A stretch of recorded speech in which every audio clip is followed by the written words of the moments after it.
Hi, ako po si Master Hans Kua. Welcome sa Year of the Wooden Snake 2025. Pag-usapan natin ang mga pinanganak ng Year of the Dragon.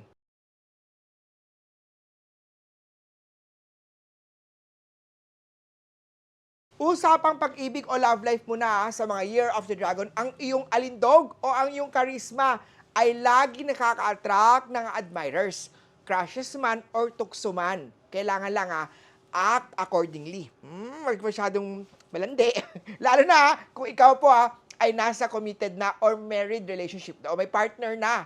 Maging loyal, hindi lamang basta admirers, opposite sex, ang meron kang kapangyarihan sa kanila. O yung nakukuha mo opposite sex Kaya huwag gumawa din ng mga bagay na makakasakit ng damdamin ng iba.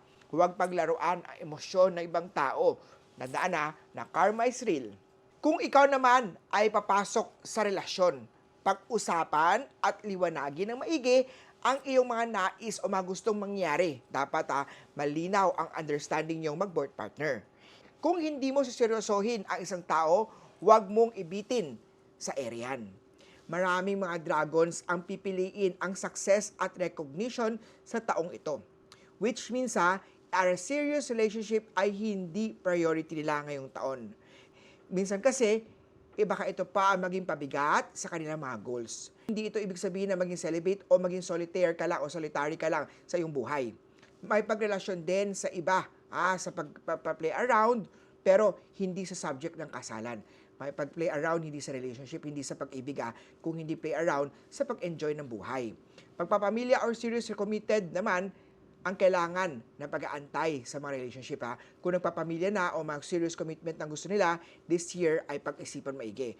Kung ang karelasyon mo ay hindi agree dito, may malaking chance na mag-fall out of love sila, lalo na kung sila po ay young adults pa. However, kung ang partner mo naman ay matyaga at may focus naman sa goal sila, magiging mas madali ang relationship dahil walang pressure.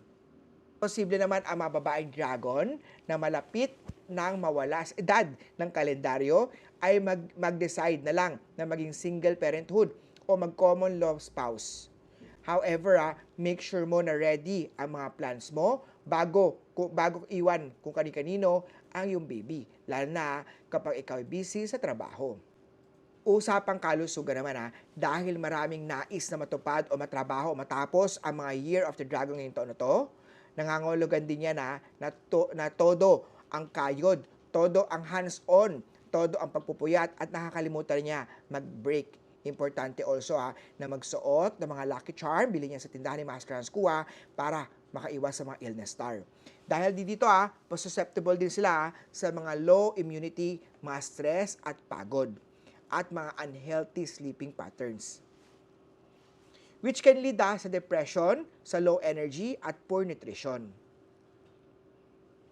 Siyempre sa kanilang mga bisibisihan, sa kanilang mga choices sa mga pagkain at mga instant meals, nakakapagresulta yan ng UTI, urinary tract infection, stomach problem, at kalaunan ay magkakaroon din ng poor nutrition o mga walang sustansyang pagkain. Ang pag-workaholics ay nahulugan din na increase ang sugar in the form of energy drinks kagaya ng mga caffeine or energy drinks, mga milk tea o mga chichirya. Dapat huwag kalimutan na magpahinga, kumain ng mga nutritious food at mga less consumption ng mga sugary drinks, mga instant noodles, mga unhealthy foods. Usapan ka rin naman tayo dahil auspicious o maswerte ang taon na to sa mga Year of the Dragon. Nasa stable ang kanilang career. Mabilis din na makakahanap ng trabaho ang mga nagnanais ng mga smooth na transaction sa kanilang career.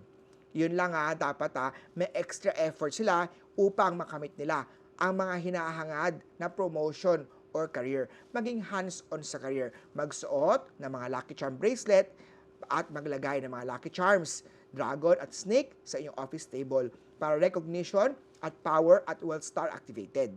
Hindi naman ito nagiging greedy dahil ang mga dragon ay nagkakaroon ng kanya-kanyang mga pamilya na maayos naman ang kanyang kasaganahan sa buhay.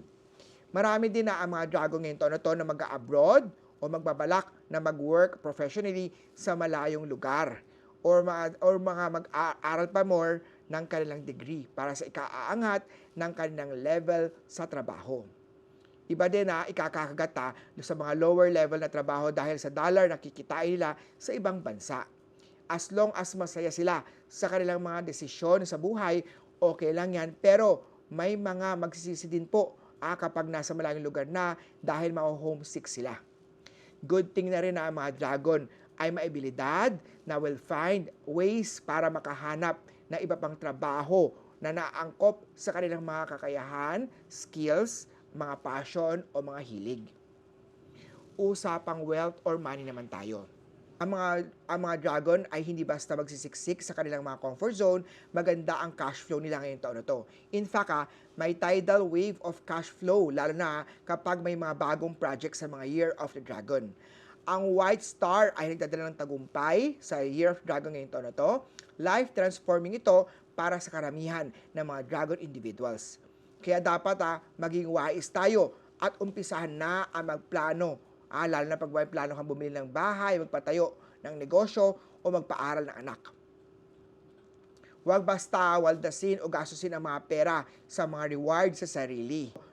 Alagaan din, huwag kakalimutan ang mga taong tumulong sa iyo, lalo na upang magpatuloy rin ang positive na energy o swerte sa iyo. Ang lucky direction ay southeast direction.